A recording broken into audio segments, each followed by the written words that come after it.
Hey guys, back here with another video here for you. Gonna be another feeding of my palmetto corn snake. Oh, she is right there. She says you ring. Hey girlfriend. Once again, still not quite sure of the sex, but I do believe she's starting to get more comfortable with me. As you can see, she did come out. She was out a bit earlier, kind of cruising, and I came in. Walked around for a bit, kind of get used to me, and after a while, she went back in. But now she seems to be coming back out. She does seem to be very photogenic. So, gonna be feeding her a little bit of an upgraded feeding today. So, we have been feeding her on 2 pinkies. Get a better look at her there. Sorry for the sniffles. Been fighting a cold this past month or something. So we had been feeding her 2 pinkies at once. She's been handling those super well. I mean, no bulge at all. Eating each one in like a minute and a half, if that. So, time for upgrade. Time to start trying to help her get her weight up. What I am doing today is a bit heavier feeding than I would normally recommend. Typically, you do about a 15% feeding. I think she can, like, smell it. Because she's kind of staring at the mice up there in the corner. Because there's the mice right up there. So she might be able to smell it or see it with her heat receptors. But, so, yeah, upgrading her feeding. So normally you want to do about 15% body weight. Highest is around 25%. And the absolute highest you want to do is about 30%, which is what's called a power feed. That's what I'm doing today. She weighs right around 20 grams. I'm going to be feeding her 6-gram feeding today. So I do think she's definitely smelling it. So let me get out the first mouse. So today we're going to be doing, instead of 2 pinky mice, we're going to be doing 1 pinky. And then, she sees the tongs. 1 pinky and then a fuzzy. So she can finally start getting some nutrition. She's such a beautiful pattern too. All that orange in there. So I can't wait for that to grow out when she gets bigger. So let me get this first mouse ready for her, because she's very ready, and we can start going into more details on that. And as I start feeding her, kind of go over some more proper feeding habits for corn snakes. My video cut off for some reason. Here we are back here.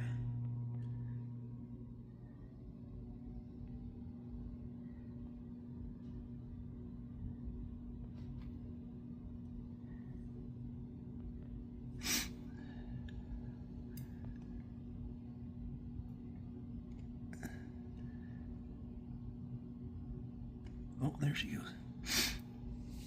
Trying to get her to do it on the rock to avoid the aspen.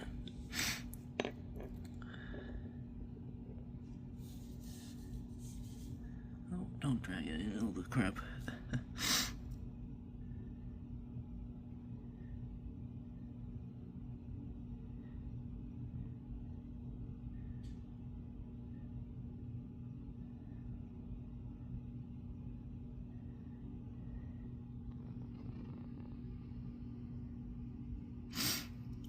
Gonna have to give her rock and everything a good cleaning now.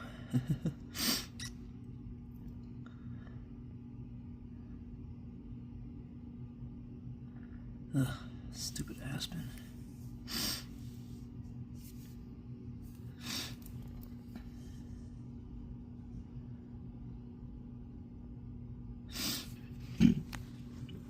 Well, while she is in there eating, I am going to let you guys know a couple feeding tips about feeding your corn snakes.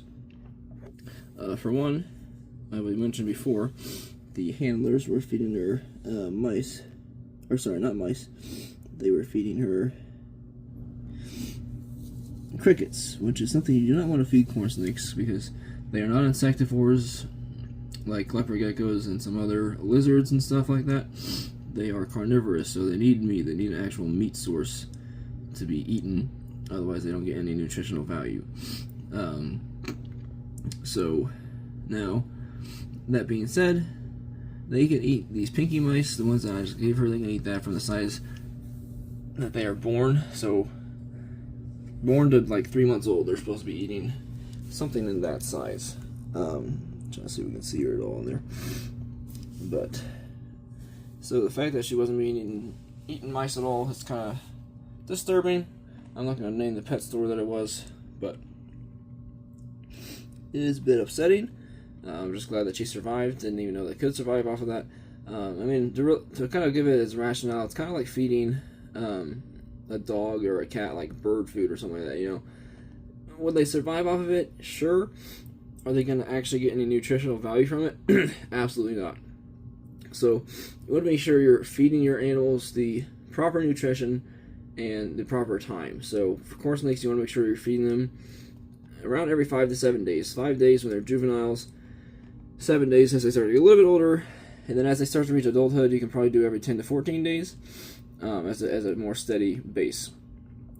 And then incrementally getting bigger or bigger meals as they grow.